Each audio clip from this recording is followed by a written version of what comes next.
everybody. Today I'm going to be showing you how to make 3 easy salsas: a mango salsa, a salsa verde, and a guacamole salsa. So first, what you're going to want to do is get everything together. Go ahead, get your cilantro, your tomatillos, get everything cut up, diced up, and prepped. It's going to make everything go a lot faster. Now what I'm doing right here is I'm putting a lot of the green vegetables that I want roasted onto a baking sheet. So you see I have some regular tomatoes, the tomatillos, some corn, some sweet peppers, bell pepper, Fresno peppers, and Anaheim chilies, as well as 2 jalapenos. I'm going to go ahead and put those in the broiler for about 3 or 4 minutes and then pop them in the oven just to kind of steam for about like 5 minutes or so while I'm going ahead and getting everything else ready. What this is going to do, it's going to soften the peppers up and give them a little flavor. I also drizzle a little bit of grapeseed oil on them. Now with the mangoes, a little trick with the mangoes, just go ahead and slice them in half along the pit, and what you're going to do is you're going to take and put it on the edge of a glass and kind of push downwards like I'm doing right here, rotate it side to side, and the mango will come right out. Go ahead, dice that up, get that ready. That's going to be for the mango salsa. Now, the first one we're going to do is the salsa verde.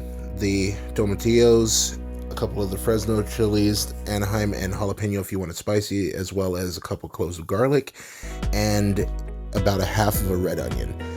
Go ahead, throw that together, blend it, add a little bit of salt, and once it's to your liking, you're good to go. For the second salsa, we're going to use half of the salsa verde, throw a couple avocados along with a couple more of the Fresno chilies, and we're also going to throw all of our tomatoes in that one.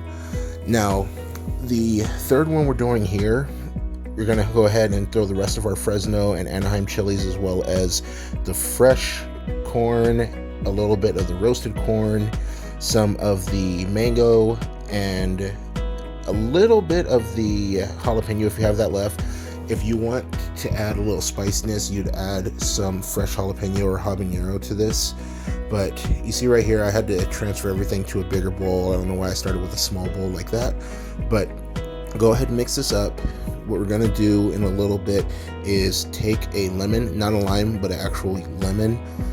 Cut that, and you're going to use the juice of 1 lemon in this. Mix it in really well, and then just season it with salt, a little bit of black pepper if you desire, and that's it. This is a really easy, sweet, it's great on seafood. It's really savory and sweet, and you just have to try it for yourself. It's got so many flavors all in one. But that's it, guys. Just go ahead, take the salsa from this point and serve it up as you like. I have a couple videos coming out showing how many use these salsas in different dishes, including some shrimp tacos. That video should be out sometime tomorrow. Thank you guys very much. Look forward to seeing you soon.